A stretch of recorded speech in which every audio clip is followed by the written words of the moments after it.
Sejam muito bem-vindos a mais um especial de Halloween. E no tema do especial de Halloween desse ano, nesse vídeo Irei resumir a trilogia Rua do Medo. São 3 filmes, galera, de terror adolescente que lançaram tudo em julho no ano passado. E esses filmes, galera, são todos baseados em livros de mesmo nome. Então, ele tem Rua do Medo 1994, parte 1, Rua do Medo 1978 e Rua do Medo 1666. Todos esses filmes foram lançados diretamente em julho, só que em datas diferentes do ano passado na Netflix. Então eu irei resumir parte por parte, filme por filme, exatamente como o que eu fiz com a trilogia do Homem-Aranha do Tom Maguire. Eu não ia resumir todos os 3 filmes em um vídeo só para não ficar muito longo. Bom, galera, Rua do Medo. Então eu irei começar a resumir essa trilogia, resumindo pelo primeiro filme dessa trilogia, Rua do Medo, 1994, parte 1. O filme foi estreado em 2 de julho de 2021, foi dirigido por Leigh Janiak, foi roteirizado por Leigh Janiak, por Kyle Killen e por Phil Gaziadei. E também foi produzido por Peter Chernin e Jeno Topian. Mas então, muitos de vocês devem estar se perguntando quando assistiram esse filme, por que essa rivalidade entre Shadyside e Sunnyvale? Bom, para começar, curiosamente, a pessoa responsável pela separação dos territórios foi Sarah Fear, de certa forma. Após o vilarejo altamente religioso ter passado por uma série de eventos bizarros sem nenhuma explicação, Fear foi acusada de bruxaria e heresia, muito pelo fato dela ter um relacionamento com Hannah, a filha do pastor do local. E após os moradores se organizarem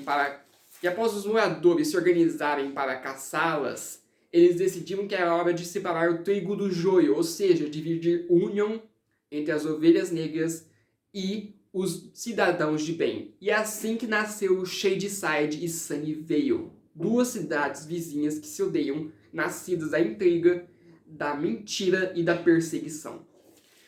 Bom, o filme conta a história de um grupo de jovens que moram numa cidade chamada Shadyside, que aparentemente é amaldiçoada por uma bruxa chamada Sarah Fear, que periodicamente possui pessoas normais e transformam elas em assassinas do dia pra noite. E esses assassinos, galera, começam a matar os amigos, as famílias, e eles não param até que eles consigam o que eles querem. Parece que eles são até invencíveis, né? Bom, o filme começa com uma personagem chamada Heather, interpretada pela atriz Maya Hawke. Sim, a mesma atriz que interpreta a Robin em Stranger Things. E ela é filha do ator Ethan Hawke e da atriz Uma Thurman. Bom, a Heather trabalha numa livraria dentro do shopping de Shadyside. E lá, ela tá atendendo uma cliente no caixa, né, que tava comprando os livros de terror, aventura e romance. Quando ela termina de atender essa cliente, tava pagando os livros no caixa, a cliente sai de lá e a Heather fala: aproveite a leitura, aproveite a leitura, aproveite bem a leitura, e ela mostra o dedo meio logo depois, né? Então, o shopping estava fechando, e a livraria também estava fechando. Então, aparece um funcionário do shopping, chamado Ryan, e ele aparece oferecendo uma carona para ela, até a sua casa. Mas então ela recusa, ela meio que dá eu me viro sozinho, filho. Aí quando começa a ficar tudo escuro, ela percebe que ela não está sozinha no shopping, há mais alguém com ela. E quando a livraria fecha, ela começa a ser perseguida por uma cópia do Ghostface dos filmes de pânico. Só que ele não tá usando aquela máscara de fantasma com a boca aberta. Não, a máscara é bem diferente, é muito mais legal. Uma máscara de caveira. Então ela começa a ser perseguida por esse assassino. E a cena de perseguição, meus amigos, é uma cena perfeita. Uma cena muito boa, muito bem gravada. E ela começa a ser perseguida. E assim temos o primeiro assassinato em Shadyside depois de muitos anos. E o cara que estava por trás da máscara dessa cópia de Ghostface foi desmascarado. E era, na verdade, foi batido pela polícia e ele foi desmascarado. E era, na verdade, o funcionário do shopping, que era o Ryan, que tentou oferecer carona para Heather até em casa. Então, o Ryan era a cópia do Ghostface. Em seguida, somos apresentados a protagonista Dina, que estava ouvindo músicas tristes após ter terminado seu relacionamento com sua namorada, que é a Sen, que era uma líder de torcida de futebol americano de sua escola.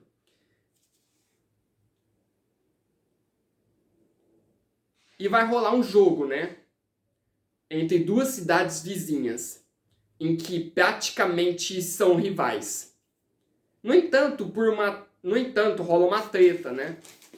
Entre os times, e alguns jogadores da cidade de Sunnyvale começam a perseguir o ônibus em que Dina está com a sua turma. Como se nada disso fosse real, e como se nada disso fosse ruim, Dina descobre que Sen está namorando o líder daquele time que também está no carro. Ela, em um momento surreal, decide abrir a porta do carro e joga suco no carro em que sua ex está. Aí o carro bate na floresta e a Sen sai atordoada do carro com o nariz sangrando. Uma clara referência a Stranger Things, né? A Eleven, a personagem que conhecemos em Stranger Things, tem a fama por causa do nariz que sangra, né? E ela cai em solo firme, no mesmo local em que os restos mortais de Sarah Fierce são enterrados. Ela acaba ela acaba entrando em contato com os restos mortais da bruxa, despertando a ira dela. Então ela começa a ter umas visões, né, galera? A Sarah Fierce é uma bruxa que morreu enforcada em 1666. E que possui pessoas normais e que transformam elas em assassinos do dia para a noite. Depois Dina e seus amigos Kate e Simon recebem novamente a visita do mesmo assassino que fomos apresentados no começo do filme, lá no shopping de Shadyside. A volta da cópia do Ghostface. E muitos estavam suspeitando que era o namorado da Sen, querendo passar um susto neles depois do estrago que fizeram com o carro, né? Depois de terem jogado suco no carro. Acho que era isso, né? Mas então a Sen e seus amigos vão até o hospital, tirar uma satisfação com a Sen, pedir para que seu namorado parasse de atordoar eles. Parasse de importuná-los. Mas, opa, não era o namorado da Sen que estava causando tudo isso? Aí sentia uma faquinha na barriga? E na verdade era mesmo a cópia do Ghostface, o mesmo assassino que vimos lá no começo do filme, no Shopping Shadyside. E não demorou muito pro cara passar a faquinha em todo mundo no hospital. Então a Sen, a Dina, o seu irmão, a Kate e o Simon roubam uma ambulância do hospital e vão até a polícia prestar um depoimento. E olha só, e a polícia não acreditou em ninguém, achou que era tudo papo furado, tudo mentira. Então eles começam a pegar. Então a Dina rouba a arma de um dos policiais, volta para a ambulância roubada do hospital e vão até a floresta onde os restos mortais da Sarah Fierce estão enterrados.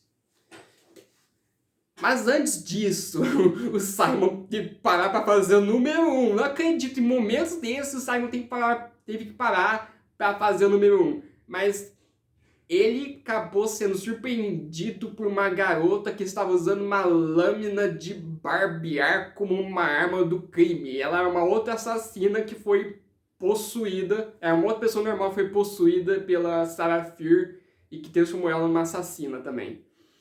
Então, gente, esse filme tem uma mistura de Pânico, Sexta-feira 13, Halloween e a Babá. E é claro, eu sei que vocês fizeram no verão passado. Então, eles começam a fugir dessa menina que tem uma lâmina de barbear, né, como arma do crime, né, como instrumento de assassino.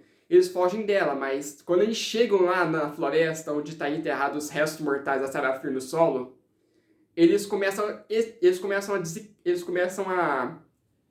desenterrar o túmulo da Sarah Fier então a Dina e a Sen começam a entrar em contato novamente com os restos da Sarah Fier, despertando novamente a ira da bruxa, e eles começam a ter outras visões, o que a bruxa estava mostrando para eles. Então eles enterram novamente os restos mortais e eles peçam desculpas. Gente, não é possível que esses caras não assistiram Supernatural. É só colocar fogo nos restos mortais e queimar o túmulo. Simples assim. Mas então eles foram surpreendidos por um outro assassino que é uma cópia do Jason Voorhees, Sexta-feira 13, da primeira versão do Jason Voorhees que vimos Sexta-feira 13, que está usando um saco de batata e um machado. Então eles começam a ser perseguidos e eles fogem em seguida. E depois eles vão para um mercado onde o Ryan trabalha, eles planejam uma armadilha, tem um plano em mente para capturar os assassinos, e lá a Sam conta que ela está sendo rastreada, que os assassinos estão rastreando o seu sangue. Então, para isso havia uma maneira, não tinha uma outra forma, eles tiveram que matar, eles estavam armando um plano para matar a Sam, né? Porque assim pararia todos os assassinatos e os assassinos parariam de surgir. Mas não adiantou nada. Então, eles foram para... Não, peraí. A reunião deles foi na escola, e lá a Sam contou que que os assassinos estavam rastreando seu sangue. Então eles foram pro mercadinho onde o Simon trabalha, montam uma armadilha lá dentro, tentam várias formas matar a Sam, mas nada adianta. A Dina afoga a Sam dentro de um aquário, funciona ok, dá super certo, mas então então eles descobrem lá que uma garota que é uma sobrevivente do acampamento de Sunnyvale, foi vítima dos assassinatos, ela morreu e ressuscitou em seguida. Eu não sei como isso aconteceu, tá, galera? Mas lá, ela morreu e ressuscitou em seguida. Então, depois que a Sam morreu afogada, a Dina ressuscita a Sam, ok, dá super certo. Mas, tipo assim, eles achavam que isso pararia com os assassinatos, mas não pararia com os assassinatos. Os assassinos não paravam de surgir. Eles regeneravam em seguida depois que eles eram mortos. Eu não sei como isso é possível, parece que eles são até invencíveis. Mas aí quando eles chegam lá na casa da Dina, a Dina e a Sam, elas começam a preparar uma pipoquinha para assistir um filme, né, de terror, essas coisas, né? Elas voltaram a namorar. Resumindo, elas voltaram a namorar. Os amigos da Sam morreram tudo dentro do mercado. A Kate morreu triturada por um triturador de carne moída, uma máquina de frio, sei lá o que é aquilo. O Simon foi morto por uma machadada na cabeça. Foi assim, né? Mas rolou uns beijinhos antes desse plano começar, né? Uma troca de beijos, né?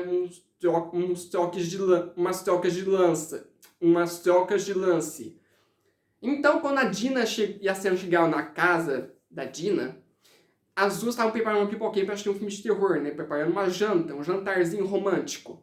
Mas aí, depois que a Dina foi ressuscitada na casa da Dina, depois que a Sam foi ressuscitada, a Dina percebe que a Sam foi possuída pelo espírito da Sarah Fier, e a Sarah Fier transformou ela numa assassina. Então, no final, o filme acaba com a Dina e o seu irmão levando a Sam para a casa dessa sobrevivente que foi vítima dos assassinatos foi vítima lá do massacre do acampamento Sunnyvale, né? Que foi causado por essa réplica do Jason Voorhees, da primeira versão do Jason Voorhees, lá do segundo filme de Sexta-feira 13, que tá usando um saco de batata e um machado, um boneco, um cara com uma máscara de bebê, e essa louca aí, essa assassina com uma lâmina de barbear. E o filme acaba assim, essa sobrevivente conta que os assassinatos não param. Eles nunca param. E os assassinos nunca param de surgir. E o filme acaba dessa forma. Bom, galera, em breve irei dar uma resumida no filme Rua do Medo, 1978. Se você gostou desse vídeo, deixe seu like, compartilhe com os colegas, se inscreve no canal se você ainda não é inscrito e ative o sininho para receber notificações, que no próximo vídeo irei explicar a origem e história de Roman Sionis, o Máscara Negra, da DC, The Black Mask. Ah, galera, e feliz Dia das Bruxas para todos vocês, gostosuras ou travessuras? E é claro, vocês acham que eu parei com o resumo da saga dos filmes do Homem-Aranha? Não! Se é isso que vocês pensam, estão muito enganados. Logo irei trazer mais resumos de mais filmes dessa saga do Homem-Aranha, antes que vocês assistam Homem-Aranha Sem Volta para Casa. Irei resumir sobre a duologia do Homem-Aranha do Andrew Garfield, sobre o super-herói, o filme de 2008, né, do Homem-Libélula, que nem faz parte dessa saga, mas tudo bem, ok. Irei dar uma resumida nesse filme. Eu vou considerar esse filme que ele seja parte dessa saga, só pra dar uma zoeira e resumir, né? E é claro, irei também resumir sobre a trilogia do Homem-Aranha do Tom Holland. Então é isso, galera. Fique com Deus, até a próxima e... tchau. Então é isso, galera. Fique com Deus, até a próxima e...